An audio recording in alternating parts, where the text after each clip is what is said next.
นี่คือทำลูกแก้วครูบามาศหรือว่าถิ่นมาศได้นี่ทำหน้าผาได้ผู้ข้ายืนอยู่หน้าผาในหมองนี้ใต้ลงไปก็สิเป็นผู้ใดอันหมองครูบามาศเพนนอนน่ะได้ผู้มีพระได้ใต้ผู้ถ้ำนี่อยู่หน้าผาเลยผู้ข้าป่าทองคำพาชมพามาเบิ่งถ้ำลูกแก้วหน้าผาแล้วนี่ตำนานถ้ำลูกแก้วครูบามาศเล่าให้ฟังได้หมองนี้เพิ่นเล่ายามวันศีลใหญ่เพิ่นสิมีลูกแก้วลอยออกไปจากถ้ำได้พวกเรานี่ครูบามาศเพิ่นว่าให้ฟังได้จักแม่นบ่แม่นดอกแต่เพิ่นว่าให้ฟังมื้อนี้ผู้ข้าปานคำพาชมก็ได้มาเว้ามาจาในถ้ำนี่มาผู้เดียวมื้อนี้อะไรก็ขออนุญาตเจ้าที่เจ้าทางถ่ายทำอันสารคดีเด้ออันถ้ำนี่เจ้าที่เจ้าทางวัด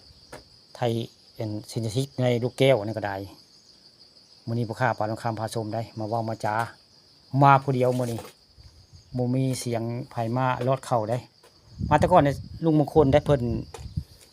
พอมาถ่ายละต่างคนต่างถ่ายก็เลยเสียงเข้าไปนำกันเนาะมื้อนี้มาแบบสายเดียวสายศิลป์มื้อนี้เสียงที่นี้เนี่ยเสียงผู้ข้าปานคำผู้เดียวได้มาเว้าว่าจ๋ามื้อใดวันศีลใหญ่นี่อุบามาศเว้ามองนี่ถ้ำหน้าผานี่สิมีลูกแก้วลอยออกไปมีแสงลอยออกไปเพิ่นเว้าเพิ่นมานอนมาบวชอยู่นี่แล้วอยู่ในถ้ำนี่ล่ะนี่ทางใต้นี่3 ปีเด้เรามาอยู่ในนี้ครูบามาศผมผู้ข้านํมาเล่นน้ำเพิ่นเนาะไปเล่นน้ำเพิ่นก็เลยเพิ่นว่าให้ฟังเรียนเป็นเหลื่อมนี่มองเป็นเหลื่อมเลยนี่เป็นเหลื่อมในนี้คล้ายๆเพิ่นลูกแก้วลิ้นบ่มองก็เป็นอ่างนี่ที่เป็นอ่างเป็นอ่างนี่แหละถ้ำนี่แต่ที่อันครูบามาศเล่าให้ฟังว่าวันศีลใหญ่แล้วเพิ่นสิมีลูกแก้วลอยออกไปในหน้าถ้ำวันนี้กฎการแสงเฮืองหมดแล้วเว้าลอยออกไปแล้วก็คนที่แจ้งเพิ่นก็ลอยออกมาเพิ่นว่าลอยเข้ามาในนี้เป็นแสงเฮืองเข้ามาในนี้มื้อนี้ผู้ข้าปานคำพาชมได้มาเว้ามาจา